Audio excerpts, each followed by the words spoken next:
Spaza shops are everywhere in South Africa. You see them on almost every corner, especially in our townships. They are a vital part of our communities. These small shops are run mostly by foreign nationals. They provide essential goods and services, often to people who don't have easy access to big supermarkets. Think bread, milk, airtime, the things we need every day. Spaza shops are there for us. They offer convenience and affordability. They are open long hours. This makes them true lifelines for our communities. But recently, there have been calls to shut down these foreign-owned businesses. This would be a huge mistake. It would harm our communities and our economy. Let's talk about why. The spaza shop industry in South Africa is huge. It's worth a massive 178 billion rand.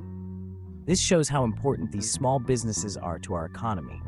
They create jobs and generate income for thousands of people. But how did this industry become dominated by foreign nationals? The answer is complex. Many South Africans left the spaza shop sector because of low profit margins. The cost of running a small shop can be high, and competition is fierce. Immigrants, often desperate for opportunities, saw a gap in the market.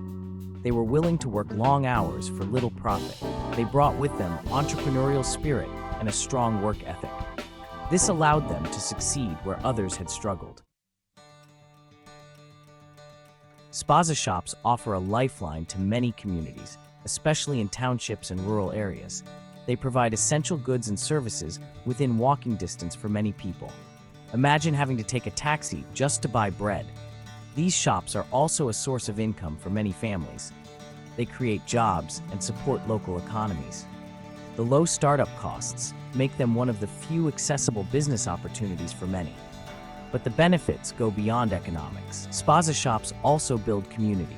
They become social hubs where people meet, chat, and catch up on local news. Closing them down would leave a massive void in our communities. Despite their importance, a dark side to the spaza shop industry needs to be addressed: counterfeit goods. Some shops sell fake products to boost profits. These goods can be dangerous. They range from fake food and medicines to electronics and cosmetics. Counterfeit goods hurt everyone. They harm legitimate businesses that lose sales. They cheat consumers who unknowingly buy inferior or even dangerous products.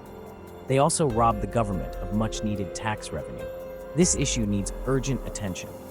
We need solutions that protect consumers and legitimate businesses while preserving the vital role spaza shops play in our communities. Section 5. The price of convenience. Running a spaza shop is not easy. Profit margins are often very low. The average spaza shop owner makes around 5,000 to 10,000 rand per month. This is barely enough to survive on, let alone support a family. The pressure to make ends meet can lead some owners to make bad choices.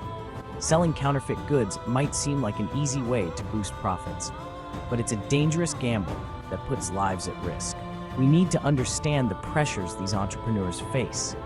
Instead of shutting them down, let's find ways to support them so they can operate ethically and thrive. Section 6.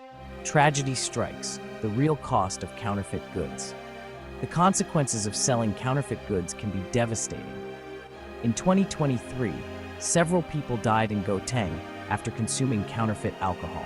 This tragedy highlighted the very real dangers these products pose.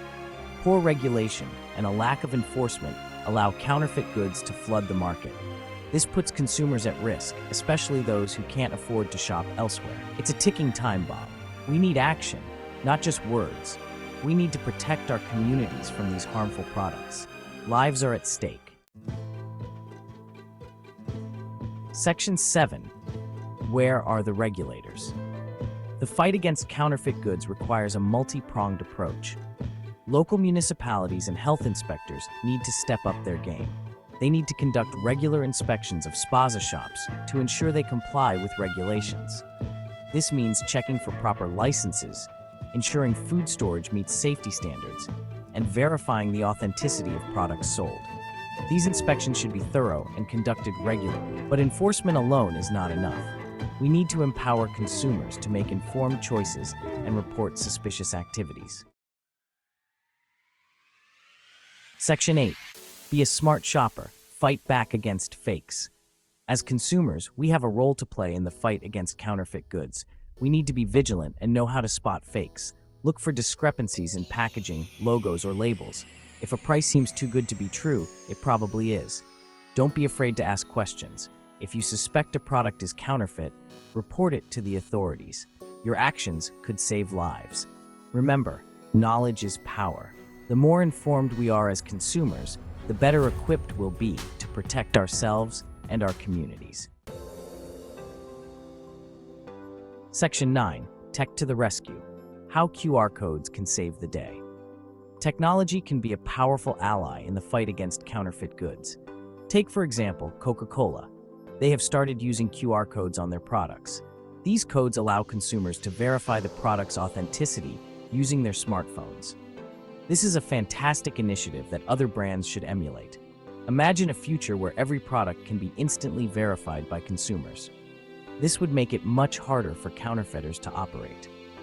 Technology can empower consumers and make it easier to identify and report fake products. It's a win-win for everyone. Section 10. Tune in to stay safe. The power of public awareness.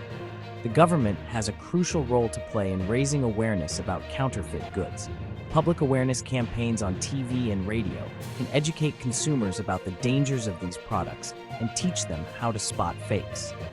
These campaigns should be informative and engaging. They should use simple language that everyone can understand. They should also be broadcast regularly to reach a wide audience. By working together, we can create a culture of awareness and vigilance that will make it much harder for counterfeiters to thrive. Section 11. A call to action. Protect, don't punish. Shutting down foreign-owned spaza shops is not the answer. It would be a knee-jerk reaction that would harm our communities and our economy. We need a more nuanced approach, one that addresses the challenges while preserving the vital role these shops play. We need to regulate, enforce, and educate. We need to work together, government, businesses, and consumers. Let's empower spaza shop owners to operate ethically and thrive.